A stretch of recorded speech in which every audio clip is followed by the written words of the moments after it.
আসসালামু আলাইকুম ওয়া রাহমাতুল্লাহি ওয়া বারাকাতুহু। আরেকটি ইসলামিক বার্তা নিয়ে চলে আসলাম। বিষয়টি হচ্ছে কোন কোন সময় আল্লাহর কাছে দোয়া করলে আল্লাহ তাআলা কবুল করে থাকেন।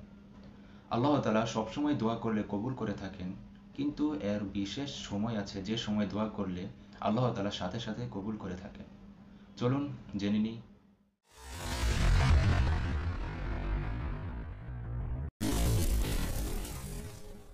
এক নম্বর হচ্ছে আজান ও একামতের সময়। রাসূল সাল্লাল্লাহু আলাইহি ওয়াসাল্লাম বলেন, আজান ও একামতের মাঝে যদি কোনো ব্যক্তি দোয়া করে থাকে, আল্লাহ তাআলা সেই দোয়া কখনো ফিরিয়ে দেন না। দুই নম্বর হচ্ছে ৫ ওয়াক্ত নামাজের পর। বিশেষ করে ফরজ নামাজের পরে যদি কোনো ব্যক্তি দোয়া করে, আল্লাহ তাআলা ওই দোয়া সাথে সাথে কবুল করে নেন। ৩ নম্বর হচ্ছে আসরের নামাজের পর থেকে মাগরিব পর্যন্ত। বুখারী ও মুসলিম শরীফে আছেন, রাসূল সাল্লাল্লাহু আলাইহি ওয়াসাল্লাম বলেছেন, জুম্মার দিনে যদি কোনো মুসলিম আসরের পরে দোয়া করেন, মাগরিব পর্যন্ত যদি দোয়া করে, আল্লাহ তাআলা তাকে সব দিয়ে থাকেন। ৪ নম্বর হচ্ছে রাসূল সাল্লাল্লাহু আলাইহি ওয়াসাল্লাম বলেন, দুইটি দোয়া আল্লাহ তাআলা কখনো ফিরিয়ে দেন না। একটি হচ্ছে আজানের পর, আরেকটি হচ্ছে বৃষ্টি নামার সময়। বৃষ্টি নামার সময় যদি কোনো ব্যক্তি আল্লাহর কাছে দোয়া করেন, মন থেকে চান, আল্লাহ তাআলা তাকে সবকিছু দিয়ে থাকেন। ৬ নম্বর হচ্ছে রাসূল সাল্লাল্লাহু আলাইহি ওয়াসাল্লাম বলেন, তিন ব্যক্তির দোয়া আল্লাহ তাআলা কখনো ফিরিয়ে দেন না, সেটা সাথে সাথে কবুল করে নেন। ১ নম্বর হচ্ছে যদি মা-বাবা সন্তানের জন্য দোয়া করে। ২ নম্বর হচ্ছে সন্তান যদি পিতামাতার জন্য দোয়া করে।